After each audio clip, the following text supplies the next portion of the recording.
Alright, hi guys. We are going to graph lines again today. Today we're going to use slope-intercept form.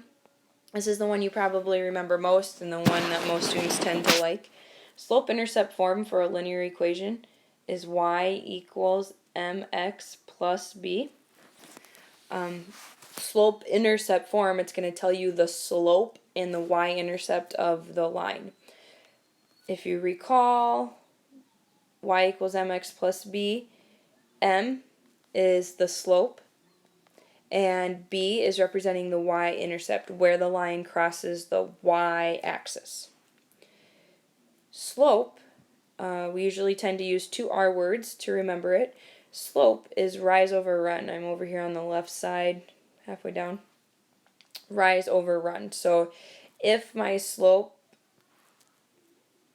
is 3 over 2, then they're telling me that I need to go up 3 because I rise first, and then I need to run 2 and in a positive direction, so we're going to go right 2. So slope, rise over run. If the slope is 3 halves, 3 over 2, then I go up 3 and right 2.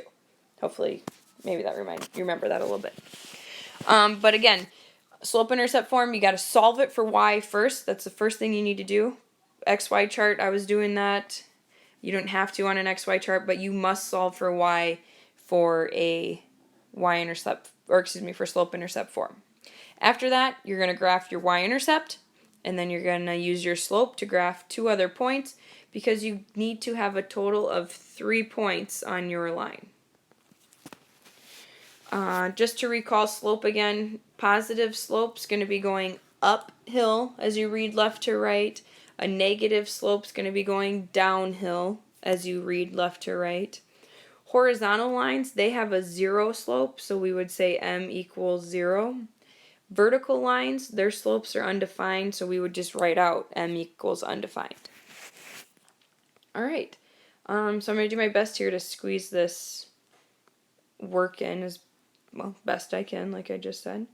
1a, it says graph the equation using slope-intercept form. You must solve for y first.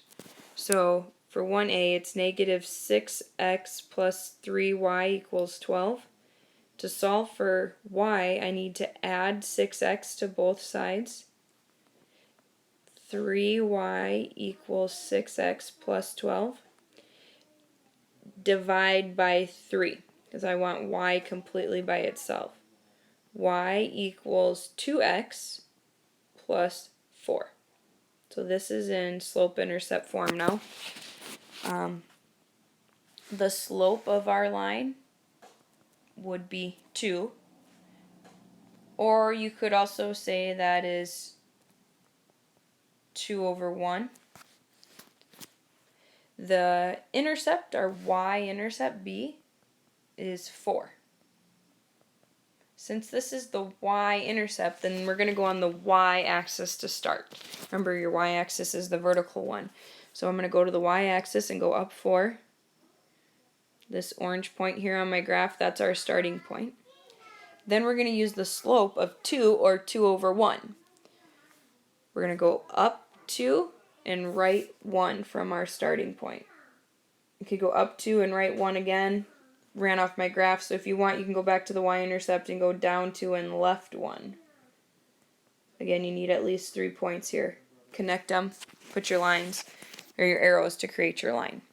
As you read left to right, this orange line is going uphill, which it should because the slope is positive.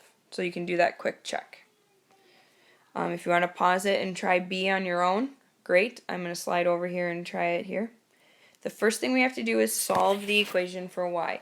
In our equation, 4x plus 10y equals 20 is not in slope-intercept form. It's actually in standard form, where there's no fractions or decimals. X and y are on the left and x is positive.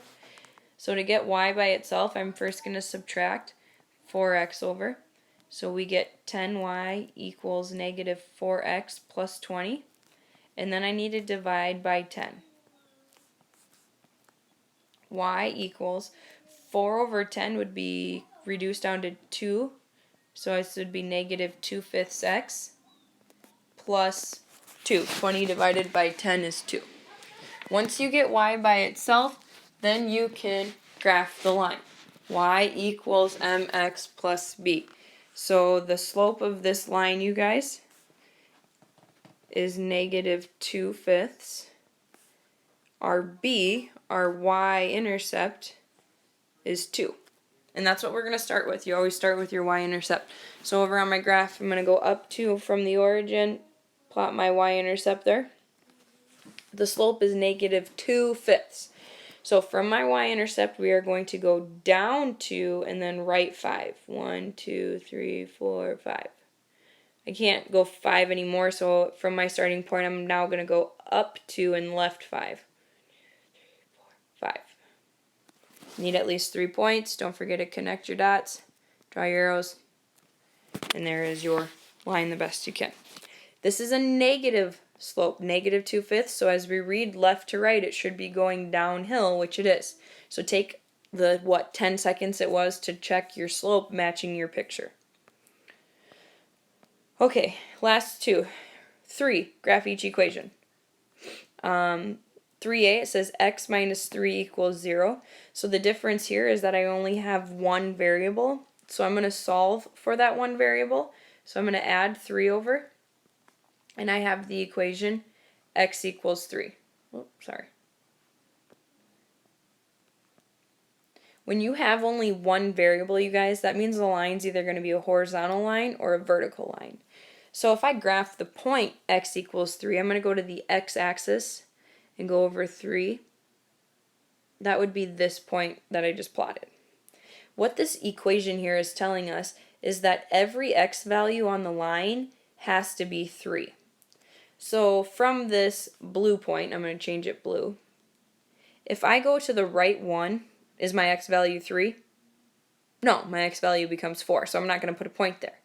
Starting at the blue point, if I go down 1, would my x value be 3? Sure would, so I have a point here that I could graph. Going back to my starting one, if I go left, that's no longer x equals 3, so I don't want to graph a point there. If I go up from my starting point, my x value is still 3. So x equals 3 is actually the vertical line that passes through that point of 3. Every x value on my blue line is 3. Y changes, but not my x. Last one, 2y plus 4 equals 0. We're going to solve this equation for the variable. Subtract 4 over, and you get 2y equals -4. Divide by 2, and you get y to equal -2. Again, if you have one variable, then that means your line is either horizontal or vertical. If y equals -2, that would be this purple point that I just graphed. What this is telling us, y equals -2, that's telling us that every point on that line has to have a y value of -2. So if I go down from the purple point, I've changed my y value. If I go up from the purple point, I've changed my y value. But if I go to the right or to the left, I don't change the y value. So that would be our line y equals -2. Okay, have fun graphing lines. Don't forget to connect the dots.